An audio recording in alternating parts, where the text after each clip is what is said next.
देखो हमने पोटेंशियल की तो क्या कर ली थी, जितनी भी कंडीशंस थी किसी भी प्रकार के मतलब क्षेत्र के अंदर या पोल के अंदर किसी भी आपके आवेश के कारण जो उत्पन्न होने वाला क्षेत्र है उसके अंदर पोटेंशियल का मान जो है वो ज्ञात करने के लिए हमने पढ़ लिया था। अब आज जो है, आज हम क्या करेंगे, इलेक्ट्रिक फील्ड ई वेक्टर की हम क्या पढ़ेंगे, सीमांत शर्तें पढ़ेंगे। देखो इलेक्ट्रिक फील्ड ई वेक्टर की सीमांत शर्तें क्या है, इलेक्ट्रिक फील्ड ई वेक्टर की सीमांत शर्तें में सिर्फ दो आपको देखनी है। पहली शर्त तो ये होती है कि जब भी आप किसी भी माध्यम की परिसीमा के ऊपर इलेक्ट्रिक फील्ड, क्योंकि आपको मालूम हो तो जैसे कि आपके पास में दो माध्यम है, ठीक है, ये पहला माध्यम और ये दूसरा माध्यम, ये पहले माध्यम और दूसरे माध्यम के बीच में इलेक्ट्रिक फील्ड के अंदर क्या चेंजिंग होगा वो देखने की। क्योंकि अगर आप देखो एक माध्यम से दूसरे माध्यम के अंदर आप देख रहे हो कि अगर इलेक्ट्रिक फील्ड या फिर विद्युत क्षेत्र अगर प्रवाहित हो रहा है, ठीक है, क्योंकि मान लो किसी आवेश के कारण अगर इलेक्ट्रिक फील्ड प्रोड्यूस हुआ और उनको इसको एक माध्यम से दूसरे माध्यम के ऊपर अपन प्रभावित होते हुए देख रहे हैं, या फिर उसकी गति हो रही है, या फिर आप एक माध्यम से दूसरे माध्यम के ऊपर इलेक्ट्रिक फील्ड में कैसा चेंज हुआ वो देखने की कोशिश करोगे, तो उस कंडीशन में ध्यान रखना अलग अलग माध्यम है या समान माध्यम है, कैसा भी माध्यम है, प्रॉपर्टी के अंदर आपको मालूम है कुछ ना कुछ चेंज होगा, ठीक है। जैसे कि फर्स्ट माध्यम से आप सेकंड मीडियम में गए तो उसकी प्रॉपर्टी अलग अलग हो गई, बदल गई, तो आपको मालूम है इलेक्ट्रिक फील्ड का मान भी क्या होगा, बदलेगा, सेम तो रहेगा नहीं।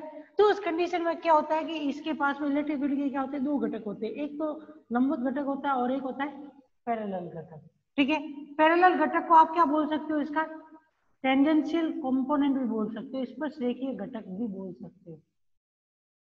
स्पर्शरेखीय घटक क्यों बोलोगे, टेंजेंशियल कंपोनेंट क्यों बोलोगे, क्योंकि ये जो इसकी परिसीमा होगी ना उसी दिशा के अंदर ये क्या कर रहा होगा, गमन कर रहा होगा। तो उस कंडीशन में ये कहा जाता है कि इलेक्ट्रिक फील्ड वेक्टर के ऊपर जब आप ये वाली कंडीशन लगाते हो दो माध्यमों की परिसीमा के ऊपर, तो उस कंडीशन में इलेक्ट्रिक फील्ड का स्पर्शीय घटक जो होता है वो क्या होता है,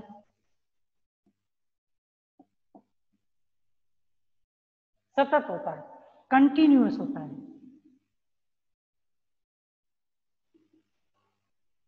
ठीक है ना। उसके मान में पैरेलल वाले मान में जो इसका स्पर्श करते हुए जा रहा होगा उस मान में किसी प्रकार का कोई भी चेंज नहीं होगा। पर अगर ये सतत है तो इसका मतलब E perpendicular first is not equal to क्या होगा, ई परपेंडिकुलर सेकंड होगा, क्योंकि एक अगर पैरेलल, एक अगर सतत है तो दूसरा असतत होगा, तभी तो मान के अंदर चेंज होगा। क्योंकि आप क्या बोल रहे हो, एक माध्यम से दूसरे माध्यम में जा रहे हो, प्रॉपर्टी चेंज हुई तो मतलब फील्ड का मान भी चेंज होगा, क्योंकि वहां पे दोनों भी तरफ में आप देखोगे माध्यम में अगर समान आवेश का है, असमान मतलब समान पदार्थ है असमान पदार्थ के हो गए, तो उस कंडीशन में क्या होगा, को दोनों की जरूरी नहीं है, मतलब जैसे देखो कि एक कंडक्टर मीडियम है दूसरा भी कंडक्टर मीडियम है, ये जरूरी नहीं है कि दोनों ही सेम कंडक्टर के हो, अलग अलग कंडक्टर के भी हो सकते हैं, तो प्रॉपर्टी तो उस कंडीशन में भी चेंज हो जाएगी। ऐसा तो है नहीं कि प्रॉपर्टी सेम रहेगी। अगर मान लो ये वाला चालक माध्यम है, ये वाला भी चालक माध्यम है, ठीक है, लेकिन दोनों ही चालक माध्यम में डिफरेंस ये हो गया कि पहले वाले की चालकता दूसरे वाले की चालकता की तुलना में कम है, प्रॉपर्टी चेंज हो गई। तो प्रॉपर्टी चेंज होगी तो उस कंडीशन में इलेक्ट्रिक फील्ड भी दोनों के कारण जो होगा वो भी अलग अलग होगा। और उस कंडीशन में क्या होगा कि अलग अलग होगा, तब भी उनमें से दोनों में उसके पास में दो घटक होंगे, एक तो स्पर्शीय घटक और एक रेखीय घटक, दोनों में से कोई ना कोई तो एक ऐसा घटक होगा जो कि क्या होगा, एक दूसरे के बराबर नहीं होगा, जिसकी वजह से इनके अंदर इलेक्ट्रिक फील्ड के अंदर क्या आ जाती है, डिसकंटिन्यूटी आ जाती है टोटल इलेक्ट्रिक फील्ड के अंदर दोनों माध्यम में। ये आपको ध्यान रखना है। अब देखो इसकी शर्त लिख लेते हैं, पहली शर्त क्या है, उसके बाद में इसका प्रूफ करेंगे। दो माध्यमों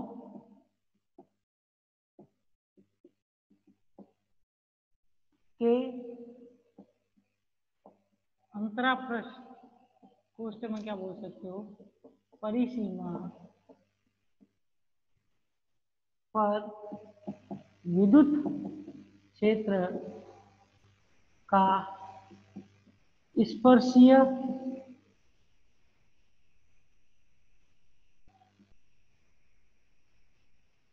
घटक या स्पर्शरेखीय घटक, कुछ भी बोलो, कोष्टक में साथ में लग लेना, समांतर घटक होगा ये। घटक क्या होता है, सतत होता है।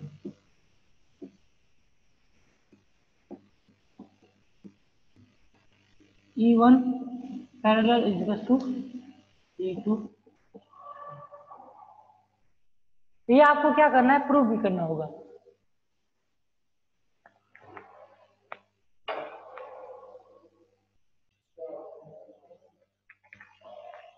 ठीक है, तो देखो अब इसका आपको क्या करना है, प्रूव भी करना है कि ये आया कैसे। ठीक है, अब उसके लिए आप क्या करो, इसके प्रमाण के लिए आप क्या करो, एक माध्यम ले लो, दो माध्यम। ठीक है, ये माध्यम फर्स्ट, ये माध्यम सेकंड।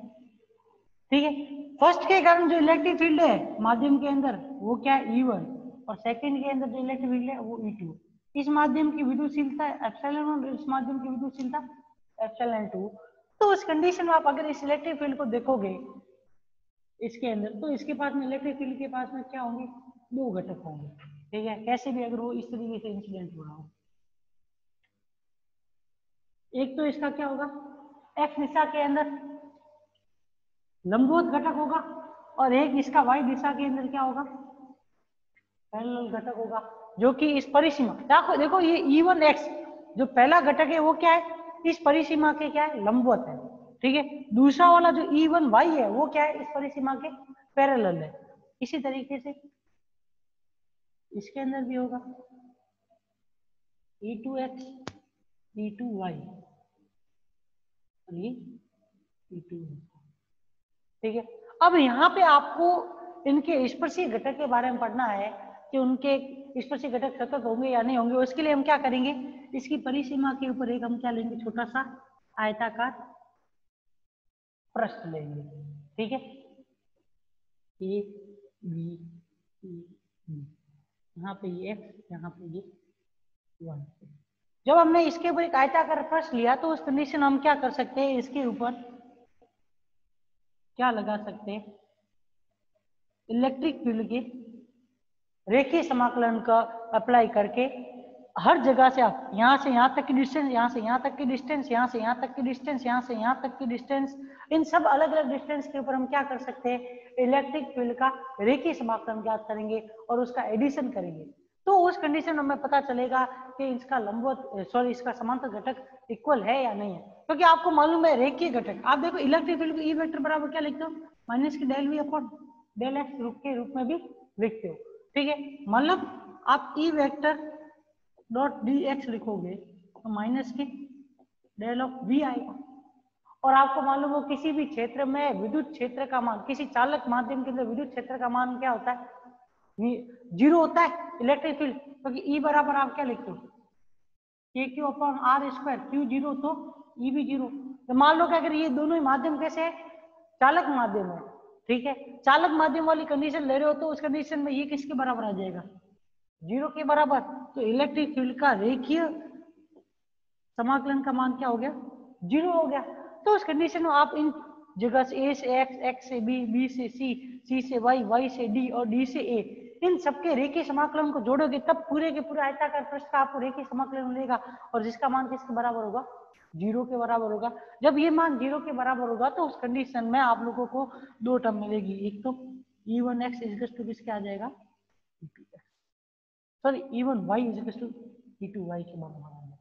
मतलब आपको कुल मिला के सिद्ध क्या करना है इसमें, आप यहाँ पे देखोगे तो स्पर्शी घटक दो ही है, ये एक तो E1y वाला और एक कौन सा आपके E2y वाला।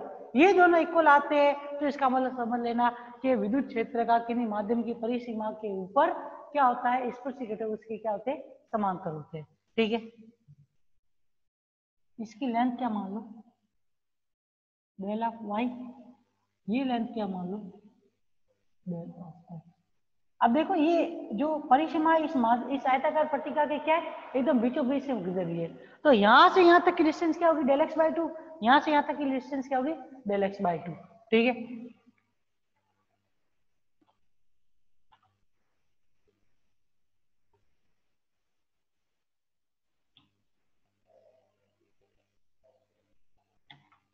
अब देखो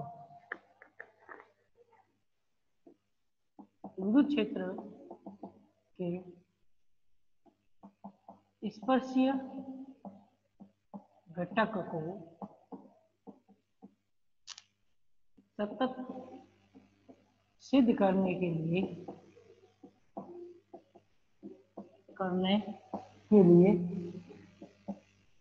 हम दो माध्यमों की परिसीमा पे हम दो माध्यमों की परिसीमा लेते हैं। प्रथम माध्यम व द्वितीय माध्यम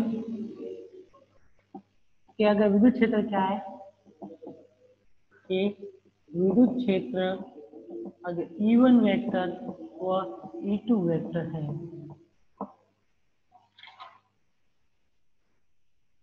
ठीक है।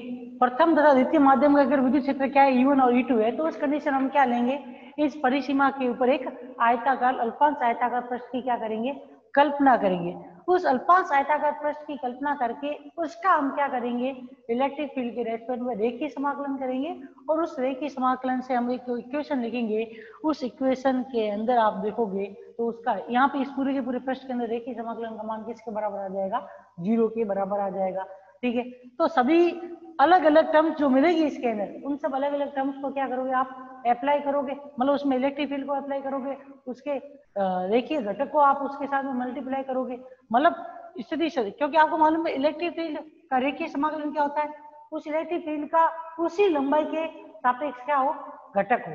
क्योंकि जब रेखीय समाकलन की डेफिनेशन पढ़ी थी तब भी मैंने क्या बताया था, किसी भी वेक्टर का रेखीय स्पर्श रेखीय समाकलन जो होता है वो क्या होता है, उसी सदिश के उस लंबाई के सापेक्ष घटक तथा उस लंबाई के डॉट प्रोडक्ट का गुणनफल भी किसको प्रदर्शित करता है, उस सदिश के रेखीय समाकलन को व्यक्त करता है, ठीक है। तब देखो हम क्या करेंगे, हम अंतरा पृष्ठ बोलो या बाउंड्री बोलो एक ही बात होता है, अंतरा पृष्ठ पर एक अल्पांश आयताकार पृष्ठ लेते हैं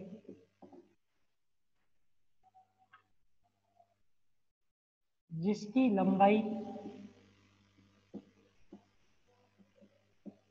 लंबाई क्या है आपकी डेल्टा वाई तथा चौड़ाई कितनी है, डेल्टा एक्स है। जहां हम ये कह सकते हैं कि अगर डेल्टा एक्स का मान क्या है, बहुत कम होगा, मतलब डेल्टा एक्स का मान क्या होगा, डेल्टा वाई की तुलना में तो काफी कम होगा। तो हम इस आयताकार पृष्ठ पर विद्युत क्षेत्र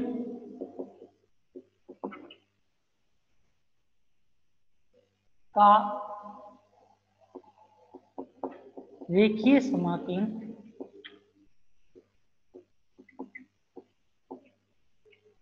क्या करते हैं, ज्ञात करते हैं, ठीक है। बंद पृष्ठ है तो यहां से ए बी सी डी, ठीक है, ई vector dot D l vector लिखोगे जो कि एक तो आपके किसके बराबर होगा, माइनस के del of v vector. Small d लिखो या कैपिटल डी लिखो, दोनों में चेंजिंग से कितना होता है, जब चेंज स्मॉल हो रहा रहता है तब आप स्मॉल डेल्टा लिखते हो, चेंज ज्यादा हो रहा है तो कैपिटल डेल्टा लिखते हो, तो कोई फर्क नहीं पड़ता। इसका मान किसके बराबर होगा, 0 के बराबर होगा, ठीक है। यहां से अब इस इक्वेशन के अंदर आप जो ई वेक्टर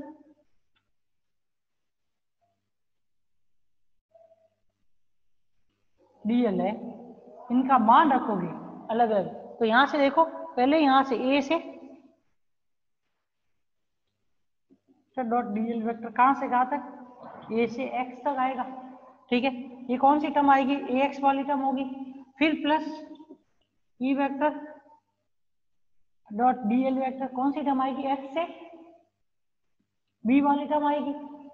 फिर ई वेक्टर डॉट डीएल वेक्टर कहां से कहां तक वाली टर्म आएगी आपकी, बी से सी वाली टर्म आएगी, प्लस ई वेक्टर डॉट डीएल वेक्टर कहां से कहां तक की आएगी, सी से वाई तक की टर्म। फिर ई vector dot D l vector कहां से कहां तक की टर्म, वाई से डी तक की टर्म आएगी। ठीक है, और लास्ट में जो आपकी एक टर्म आएगी और E vector to d l vector वो कहां से कहां तक आएगी, डी से ए तक की टर्म आएगी।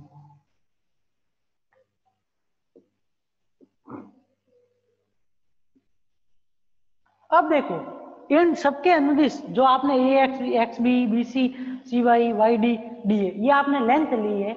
अब देखोगे तो इन लेंथ के अनुदिश इनके विद्युत क्षेत्र सदिश क्या है, या विद्युत क्षेत्र घटक कौन से है, पहले वाले ए से एक्स के लिए E1 एक्स है, फिर एक्स से बी के लिए भी क्या है आपके पास में, सेकंड मीडियम आपके आ गया तो E2 एक्स हो जाएगा। फिर बी से सी तक जाओगे तो आपके पास में कौन सा है, E2 वाई। फिर सी से वाई तक जाओगे तो भी आपके पास में कौन सा है, E2 x.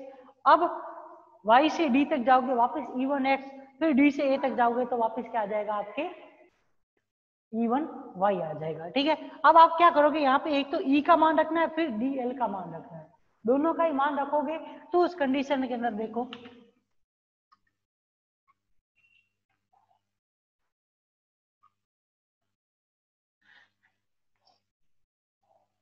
A B C D E vector dot b l vector इसको तो क्या आ जाएगा आपके, सबसे पहले ए एक्स के अनुदिश E1 x dot delta x by 2 आएगा, क्योंकि डिस्टेंस यहाँ पे एक्स की क्या हो रही है, आधी हो रही है, plus E2 x delta x by 2 plus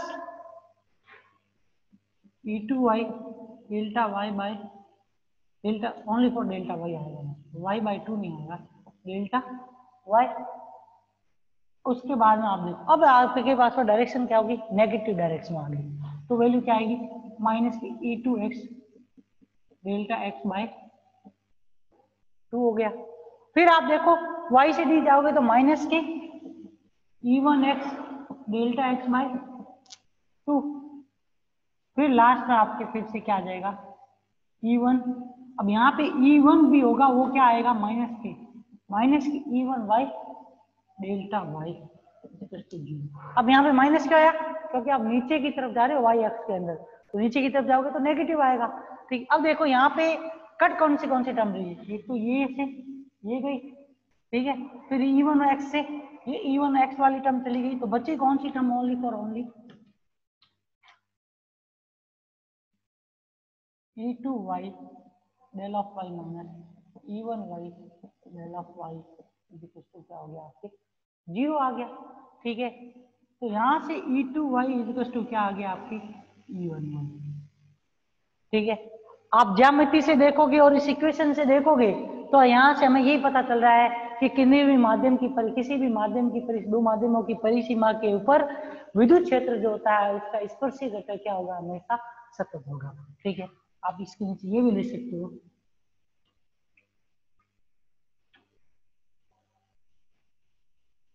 उपरोक्त समीकरणों से स्पष्ट है कि माध्यम की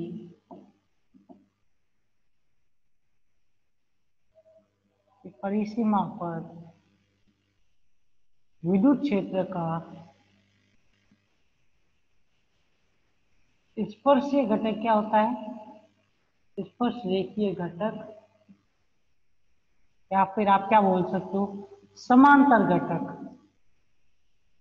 क्या होता है, सतत होता है। ठीक है,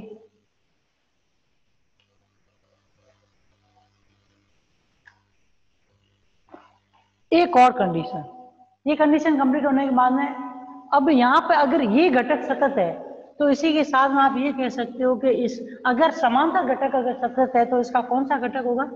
लंबवत घटक क्या होगा इसका? असतत होगा। ये ध्यान रखना इसके अंदर, क्योंकि प्रॉपर्टी चेंज हो रही है तो इसका मतलब इलेक्ट्रिक फील्ड तो दोनों ही जगह पे अलग अलग होगा। जब अलग अलग होगा तो किस कारण से अलग होगा, मतलब उसके पास में दो घटक है, दोनों में से कौन सा घटक अलग है या असतत है जिसकी वजह से electric field, total electric field असतत हो रहा है, उसका क्या कारण होगा, या फिर उसमें कौन सा घटक सतत होगा और कौन सा असतत होगा। तो आपको यहाँ पे ये क्वेश्चन प्रूव करना चाहिए। ठीक है, ये पूछता है 3.5 नंबर के अंदर, ये क्वेश्चन कभी कभार पूछ रहता है कि इलेक्ट्रिक फील्ड के सिद्ध कीजिए कि इलेक्ट्रिक फील्ड का किन्हीं दो माध्यमों की परिसीमा के ऊपर स्पर्शी घटक सतत होता है।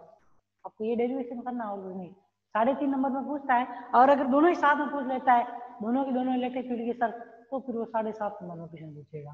ठीक है ना। अब देखो सेकंड कंडीशन है इसकी।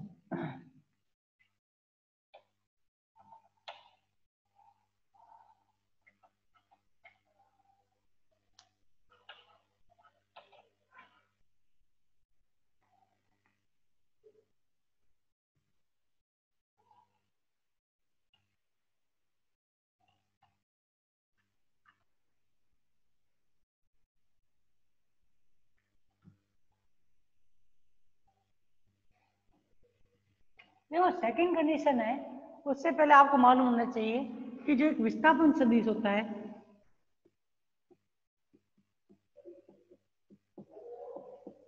डी वेक्टर, उसका क्या होता है, इलेक्ट्रिक फील्ड में क्या रिलेशन होता है, एप्सिलॉन नॉट डी वेक्टर से।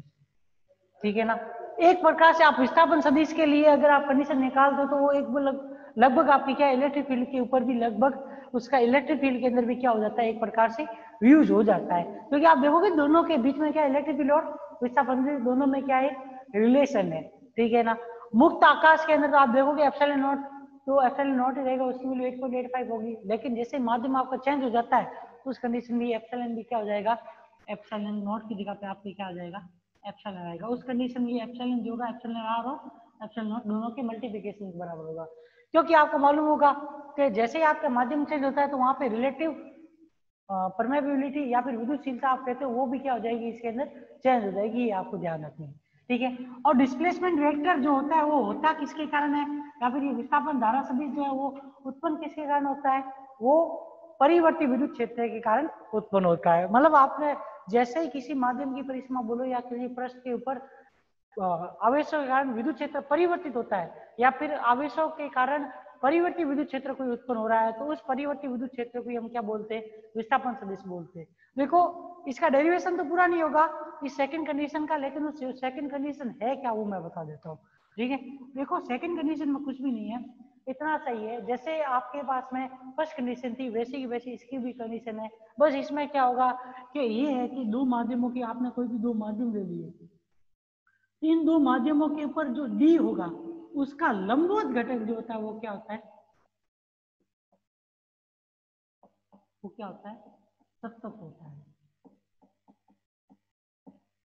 क्या होगा, लंबवत को क्या बोल सकते हो, परपेंडिकुलर भी बोल सकते हो।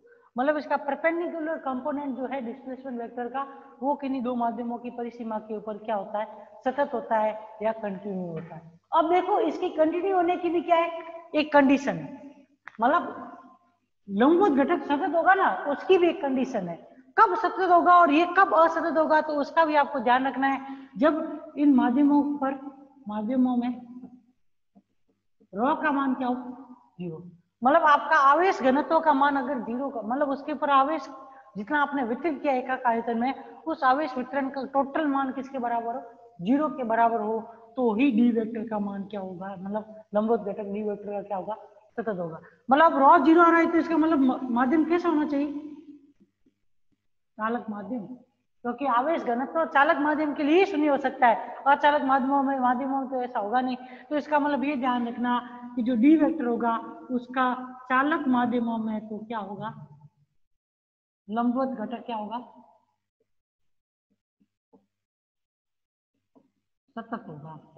लेकिन वहीं पर आप अचालक माध्यम में चले गए तो rho is not equal to 0। कौन से माध्यम में? अर्धचालकों में। तो उस कंडीशन में क्या होगा, इसका लंबवत घटक क्या हो जाएगा, फिर असतत हो जाएगा। और ये असततता किसके बराबर होगी, ये असततता इस घनत्व ρ के बराबर होगी। मतलब असततता उत्पन्न किसके कारण हो रही है, आवेश घनत्व के कारण उत्पन्न हो रही है। तो इसका मतलब ये समझ लेना, ये असततता जो होगी इस डिस्प्लेसमेंट वेक्टर के अंदर, वो डिस्प्लेसमेंट वेक्टर में असततता किसके बराबर होगी, आवेश घनत्व के बराबर होगी। इतना इसमें ध्यान रखना है। ठीक है, कंडीशन लिख लो क्या है, मतलब जो इसकी थ्योरी है, मतलब आप कह सकते हो कथन जो है इसका सेकंड, वो क्या है वो लिख लो। दो माध्यमों के अंतरापृष्ठ पर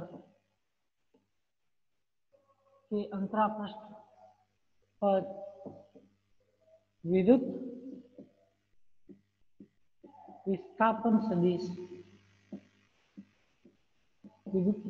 विस्थापन सदिश का अभिलंब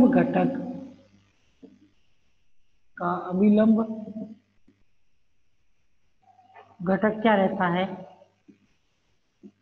सतत रहता है। यदि पृष्ठ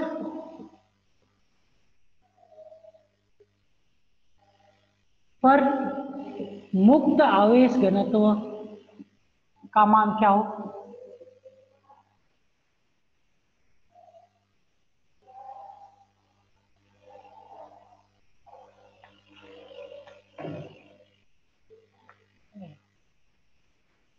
पृष्ठ पर मुक्त आवेश घनत्व का मान क्या हो,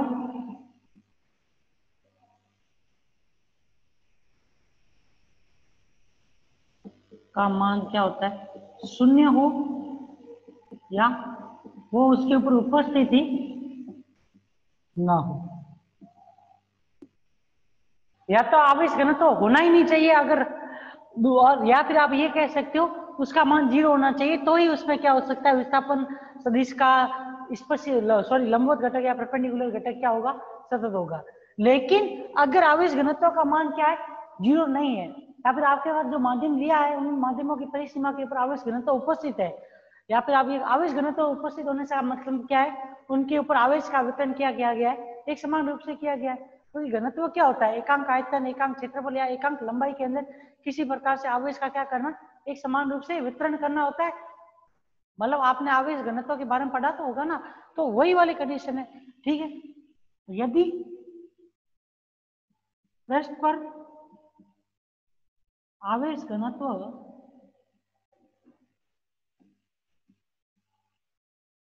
उपस्थित हो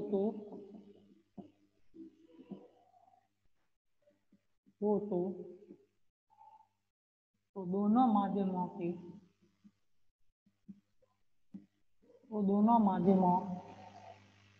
के अभिलंब घटकों में क्या उत्पन्न हो जाती है, में असततता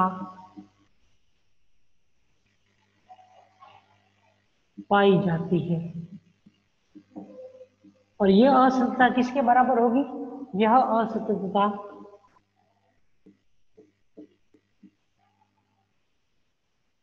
अंतरापृष्ठ पर उपस्थित